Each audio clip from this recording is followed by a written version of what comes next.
The owners of this country know the truth. It's called the American dream because you have to be asleep to believe it.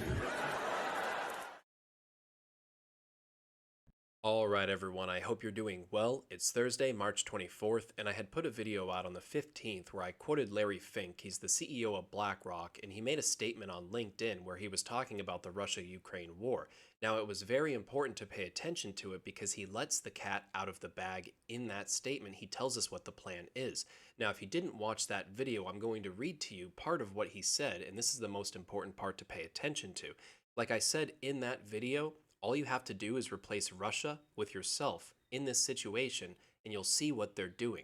Russia, they're just playing the bad guy archetype. The entire war is a psychological operation meant for them to check every last box for their New World Order, specifically the adoption of cryptocurrencies, more specifically, central bank digital currencies. That way they have total control over every aspect of your life, okay? So this is what he said.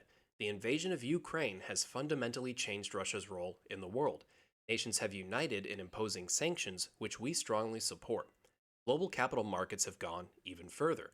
Capital is being pulled by investors in companies that have long done business in Russia. This demonstrates how the capital markets can work constructively to provide capital to those working within the system, right? Those who play by the rules, those who go along to get along, and quickly deny it to those who operate outside it. So if you have a dissenting opinion, if you protest the government, anything like that, they can just simply turn your money off, right? You're now a non-person. You can't do business because you won't work within the system, okay? So now he said something again to his shareholders, which reaffirms that thinking that this is all just meant to bring in digital currencies. Now, this is today off Cointelegraph.com. Digital currencies could get a boost from the international crisis, BlackRock CEO. In a letter to shareholders, Fink noted that the ongoing war would force nations to reassess their currency dependencies, which eventually could make way for a global digital payment network. He said the war has put an end to the globalization forces at work over the last 30 years. Fink's observation about the boost in the digital currency market is quite spot on, as trade sanctions on Russia have already led many countries that import oil and gas from there to look for alternate payment networks beyond centralized SWIFT. India is reportedly developing a direct INR payment gateway to buy energy supplies, while discussion about a digital payment network is also on the rise. Now listen to what he says, right? A global digital payment system, thoughtfully designed, can enhance the settlement of international transactions while reducing the risk of money laundering and corruption. Okay, well, who's defining money laundering? Who's defining corruption?